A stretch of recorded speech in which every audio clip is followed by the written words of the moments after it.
there's going to be disappointments. It's guaranteed. It's not if, it's when. So as long as you can go into it with that idea and know, okay, I'm gonna try to win this Grand Prix. I'm gonna go in and I'm gonna go as fast as I can. And if you make a mistake, you make a mistake. And I mean, that's just, you've got to be able to own it, admit it, hopefully learn from it, and move on, and know that your day will come, and you got to keep trying. You are listening to the Horse Radio Network, part of the Equine Network family.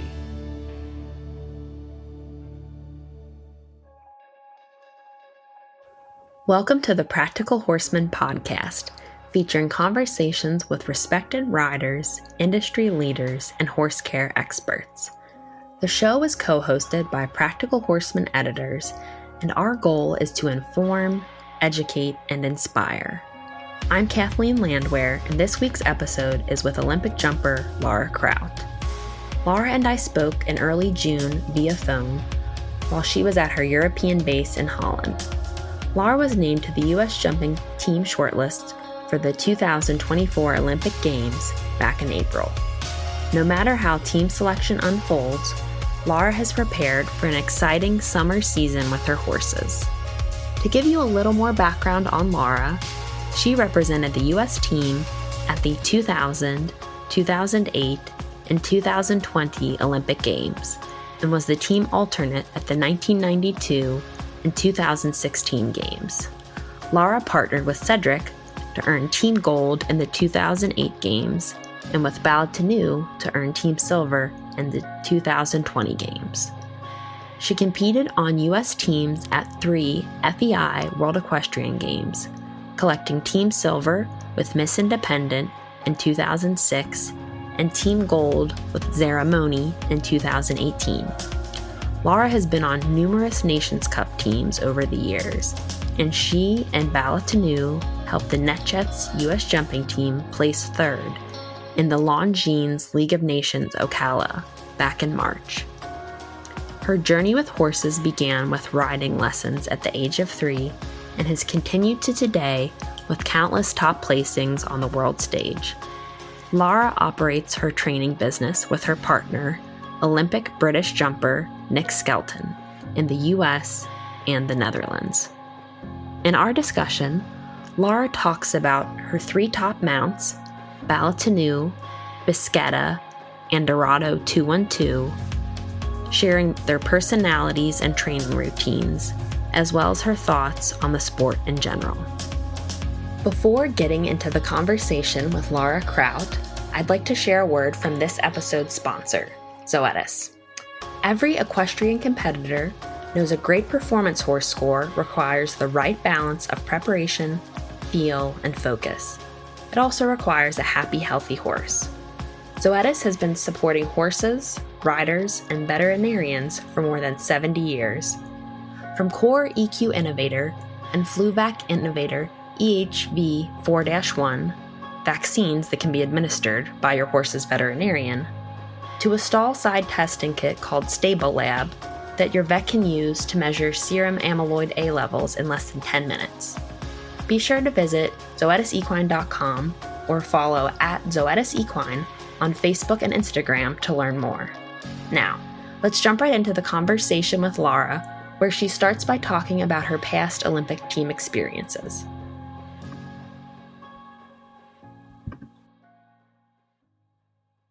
My first team experience would have been Barcelona in 1992.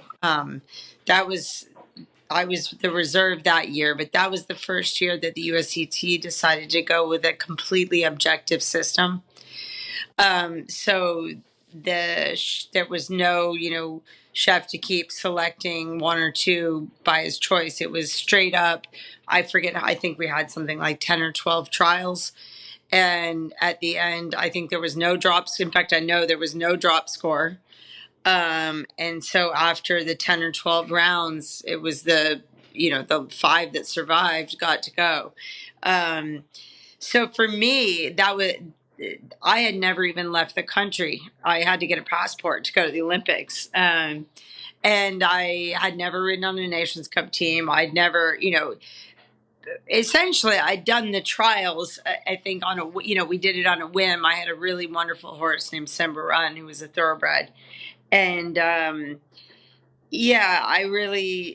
think, ignorance is bliss sometimes. I think I just went into it with this idea of pretending I could do this, and then all of a sudden there it was. So I think thankfully I was the fifth. So when I arrived in Barcelona and I actually got a glimpse of what it was really all about, I felt like it was probably best that I wasn't on the team at that time. Although the horse would have jumped it great. I reflect back, he was a magnificent horse, but I think it goes towards, the idea that experience is helpful when it comes to championships. So that was that experience. Then when I finally got to be on a team was in 2000 in Sydney. And that was a tough one because I was on a 9-year-old. Lauren Huff also had never ridden on a Nations Cup. She was on a young horse. Margie Engel was probably the only one on there with, a veteran horse and was in good shape. We still finished 6th overall, which wasn't the worst finish, but probably wasn't the most ideal team situation. And then Hong Kong obviously was much, much better. To win a gold medal there was extraordinary. And probably the unfortunate part about that one was we were sort of secluded because we were in Hong Kong, not in Beijing. So the other Olympics, we'd gotten to do opening ceremonies and we got to visit the village and we got to sort of be a part of all of it. Hong Kong, we were, separated. That being said, Hong Kong was great and we really enjoyed it. And I think our camaraderie there was wonderful. Well, I was the reserve also in Rio. So I happened to be in Rio, which was also a really fantastic experience. But I would say it was probably more because my partner, Nick, won the gold medal. But, it was really fun. Our team did really well. They were silver medal, really close. And it was fun being a part of that. Once again, great group of riders and horses. So, and I was on a young horse again, a 9-year-old. So I was there if there was a catastrophe, but I also felt that I was in the right spot. So, that was all very good. And then 2021, Tokyo was, an experiment. Again, it was COVID. So we were secluded. we basically rode on a bus from the hotel to the venue and back to the hotel. We weren't allowed anywhere to see anything. No opening ceremonies, no anything. But it was great. I mean, it was wonderful to compete under the new rules with only 3 riders and no drop score. Robert Ridlin, our chef to keep, I think he had it figured out probably better than anyone, better than the other chef to keeps. He had his strategy and he knew exactly how we were going to go. And I think even though maybe some of us were a little in the dark, he knew. And at the end, it worked. It almost really worked.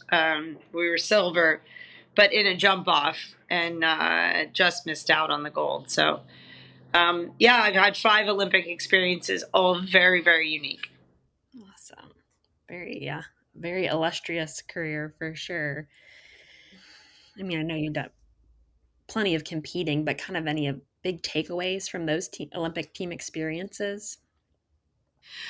Well, I mean, a big takeaway is you definitely don't ever want to go to an Olympic or a world championship or any championship for that matter on a horse that isn't capable. I mean, if you want to go to an Olympic Games, you want to feel like you are sitting on one of the best horses in the world and you are there to win, not just be, at the Olympics.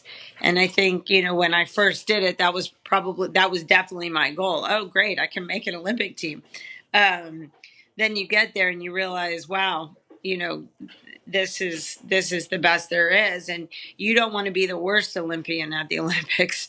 You want to make sure you're the best. So I think that I I hear it often, and I think in every sport, I think that there's a lot of people who really want to make an Olympic team, but I think there's the real ones are the ones who actually not only want to make it, but they want to win when they get there.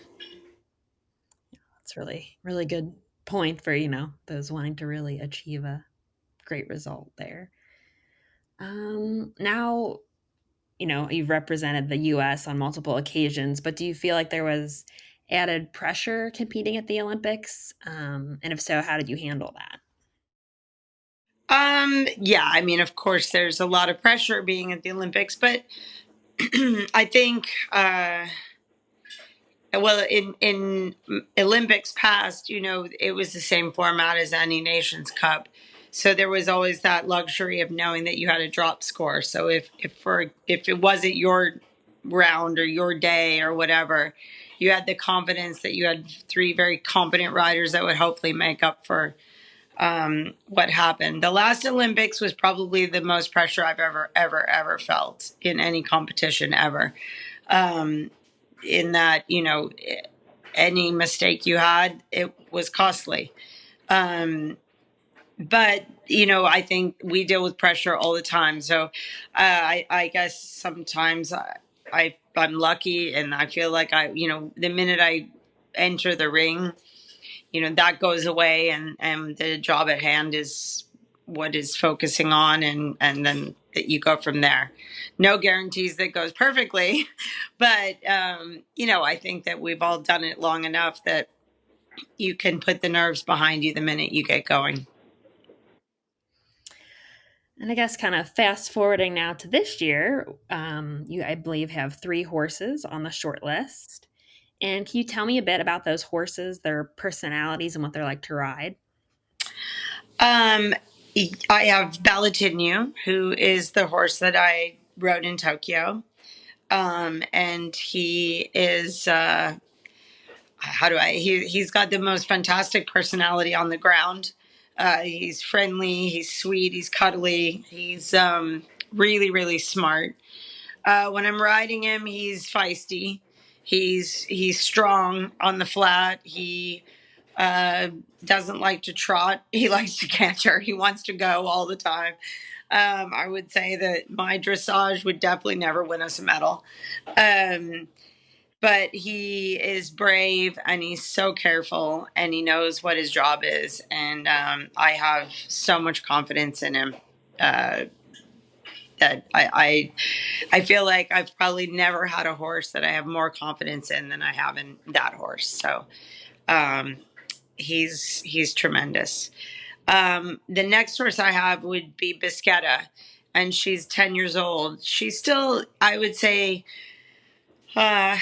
probably not at the level I would like for an Olympics. I think she's just stepped up to the 1.60 m classes sort of consistently this year. And though I know she would go and do the job, I know she would try and do it, I don't know that I would have the same confidence that I have with Baloo. She's also very kind, wonderful natured mare, more like a gelding, brave, careful. She's everything. She just, I think, lacks a little bit of the experience that it takes for an Olympics. I would look towards the World Championships with her. Probably she'd be 12, which she'd be in her prime, and for me, that would be the ideal time for her. And then the other horse I have is Dorado, but unfortunately, Dorado had an injury in December. And though they list him as one of my shortlisted horses, he would not be a candidate, which is a pity because he is the horse that was on the team for the Pan American Games. He is incredible. He's got all the scope, all the jump. He's brave. He's everything. Also very sweet. All three of them are like the cutest, sweetest horses in the world. Um, it's a struggle to give one of them a treat without giving all three of them because they're just always begging and really cute. But he's back jumping now, but he for sure would not be fit enough or really in tune enough to be a candidate for this year. So I'm hoping. I'd love to aim him for Barcelona in the fall would be my idea. So, anyways, that's those. Yeah, awesome. Sounds like, yeah, three really great horses. And do you kind of have any general training exercises or the certain program you follow with each of them? And if so, is that like an exercise you could describe? Well, I mean, I think sort of each horse is a little bit different. The three of them are very different, which is kind of funny. With Baloo, I don't do a lot of jumping. He also stays very very fit. His main regime is we take him out hacking on trails, working. There's where I'm based here in Holland. We have I think it's a 4-star eventing course with a gallop. And so that's his favorite thing is to just go out working in the woods on that course, not jumping those jumps, mind you, but working around the course. And when I do jump him, I'll do canter rails with landing rails. I jump V poles. Just all of it is always to sort of slow him down because he's so aggressive. So the idea is I would do tight gymnastics, tight combinations, just constantly working to get him back on his hocks and trying to get him to take his time jumping. I never would jump a course with him ever at home. So the most I would do is a line, and I don't even often do that. I mainly would do maybe 2 or 3 fences in a row, gymnastic wise, or just single vertical, single ox, or maybe one double, and then that's it. Bisquetta, I would probably do a little bit more. Same, I would do landing rails with her in the combinations because she also has so much power. She'll sometimes jump too far in, so I'll put a rail in the middle to help get her to land in the appropriate place for say a short combination. And then also I'm working a lot on her adjustability because she's also forward going and really loves to go. Not always the best at shortening, so I'm working on finding the solution to get her, to wait when I want her to wait, and that sort of thing. Um, I, I almost never jump courses, but I would maybe put 2 lines together with her. That would be the most, just because the more she goes, the stronger she gets. So I would work on, building maybe 4 or 5 or 6 jumps in a couple of lines and then work on getting her to slow down, maybe add a stride or something like that. And then Dorado also, he's actually the easiest one of them all. All I do is jump him for fitness because he does not want to touch the jumps. He jumps his jump is fantastic. I found the solution with a really good bit for him, and that was like, you always dream that you find this bit and it's like opening the safe and finding $1 million. This bit just was amazing. So for him it's just jumping for fitness. I'll do trotting gymnastics or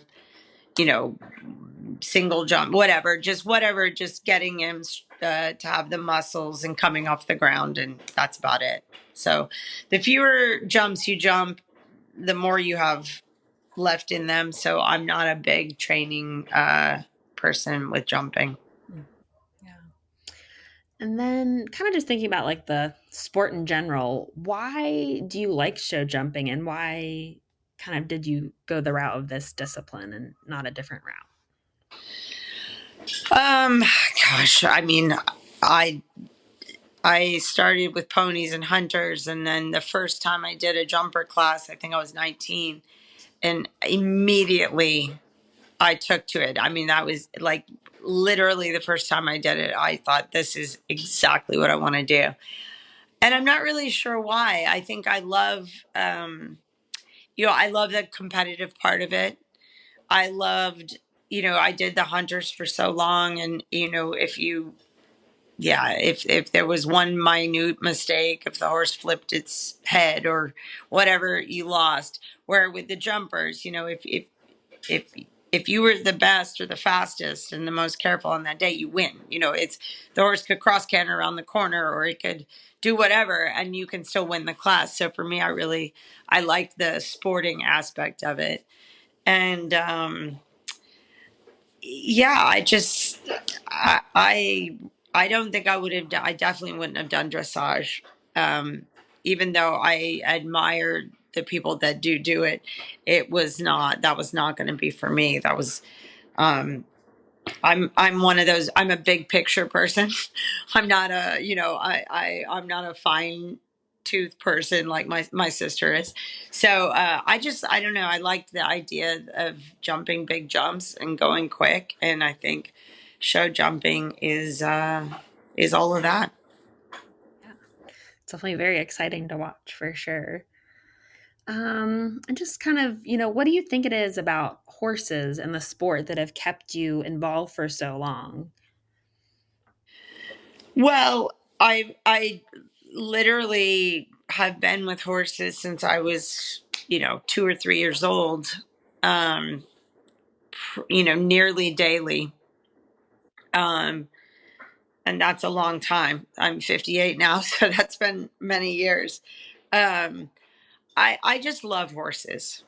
I mean, that's really what it boils down to is I really do enjoy being around them. I love, getting to know their personalities. People talk about when I retire, which, is not that far off. What will I do? I don't think I'll have any problem because as long as I can be around horses, then I'll be happy. So, I can relate to them and I can relate to people who relate to them. So, I just like the whole atmosphere of it, basically. So I can't think of another place I'd rather be than at the barn. I think kind of one aspect of the sport, things don't always go as planned and you can have disappointing days or maybe there's something you were really hoping to win and you don't win. But how do you kind of handle some of those disappointments or being so close to a win but not quite? That's a great question, and it's hard. I mean, I think the thing that you learn over time and by doing this is nothing is ever set in stone. There's going to be disappointments. It's guaranteed. It's not if, it's when. So as long as you can go into it with that idea and know, okay, uh, I'm gonna try to win this Grand Prix. I'm gonna go in and I'm gonna go as fast as I can. And if you make a mistake, you make a mistake. And I mean that's just you've got to be able to own it, admit it, hopefully learn from it, and move on. And know that your day will come, and you got to keep trying. I think the worst thing that I can see from all the students that I've had throughout my life are the ones who actually won't try. They don't try because then they for sure won't fail, but they also for sure won't win. So I think you've got to be willing to take a risk and put yourself out there, and hope that it will happen. And when it doesn't, it doesn't. But one thing is definite: you are not the only one that's not winning on that day. Um, I had a student last week. We were at a show over here in Europe, and she saw a very, very, very top professional make a big mistake in the Grand Prix, a very sort of basic mistake that a lot of people make. And she looked at me, and I looked at her, and I said, "See, you're not alone. Everyone makes mistakes like that." And she said, "Wow, that really helps me. I feel a lot better." And it's true. professionals and people who've done this forever, they might make fewer mistakes or they might make smaller mistakes. But believe me, we're making mistakes all the time. And I think, people, you just have to learn to live with it and try to minimize the amount of them. Part of the sport, and it's can be tough, but yeah, something you have to work towards getting used to. Exactly. Yeah. And I guess, I don't know, do you have a routine before you compete in terms of before going into a big class? Yeah, not really. I mean, in the morning, if when I'm at a show, say over here, where I'm not teaching and working from 6 a.m. till 6 p.m. I like to work out, maybe do yoga or whatever in the morning, get my head, or, doing that. And then I don't do anything different than I ever do any other time with my horses because, they don't know you're at a championship. They have no, they don't know what horse show you're at. So you try to keep everything as it is. And, no, I don't, I also don't like to be superstitious. So I don't have any sort of weird, um, wear the same underwear or socks or whatever that people do. So I just, yeah, I try to keep it as normal as I can. And, yeah, I don't listen to, I just function as I normally do. And I guess you kind of, we talked about some of your favorite training exercises earlier, and then you've mentioned kind of working with students. And I guess, how would you describe your teaching style? That would probably be a better question for my students. Um, I personally think that I try to have a very positive teaching style. I don't like to yell. I don't lose my temper. I don't like all of that. I don't like yelling and all of that. I try to point out what they've done well before I'll point out what they haven't done well. So, and then I try to get them to focus on the things they did right and how they did that and why they did that rather than dwell on what they did wrong. That, yeah. And I really try to teach them to focus on their horse and try to pay attention and feel what's happening with their horse. Um, I'm not so much in to the details of the position of the rider, although if there's something very wrong, obviously I'll address it. But I really like to teach them about their horse, and get them to sort of figure out how to read what's going on, because when they're in there, they can't have me or anyone else telling them what to do. So it's up to them to try to read what's going on. So, from all my years of experience and the tens of thousands of horses I've ridden, I feel like I've learned a lot of that. So that's one of the things I like to try to teach them. What's next for your horses and kind of some of the upcoming competitions? I know there's some large ones looming down the road, but just yes. Upcoming plans.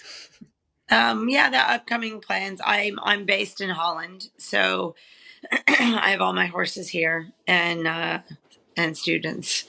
And next week I do a competition in Belgium, Centaur, with some of my younger and older horses. Confu, I think, will probably jump the Grand Prix there. He's 17 now. And then the following week is Rotterdam, which will be my Olympic trial. So I will have Baloutinue and Bisquetta there. The following week after that will be a nice 2-star show here in Holland, right near where I'm based, called Peelbergen, where I'll jump again, probably some young horses, some students will be there. And then the following week is Aachen, which is always my favorite. That's the highlight of my year normally. So I will be in Aachen.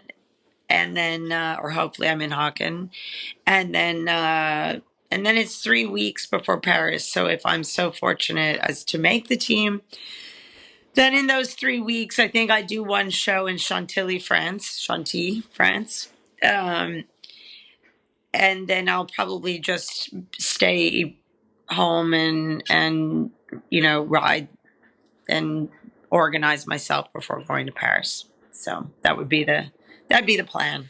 Well, yeah. Well, best of luck for whatever the summer brings. For sure, sounds like it'll be exciting for you and your horses and your students. Oh, well, thank you. I'm excited. It's coming up quick. So, yeah, we'll see what happens. Great. Well, thank you so much. Thanks for listening to this week's conversation with Laura Kraut, and a big thank you to the episode sponsor, Zoetis. Learn more at zoetisequine.com. You can subscribe to the Practical Horseman podcast on Apple Podcasts, Spotify, Stitcher, or wherever you listen. While you're there, please rate and review the show. Thanks again for joining us. I'm Kathleen Landwehr, and you've been listening to the Practical Horseman podcast.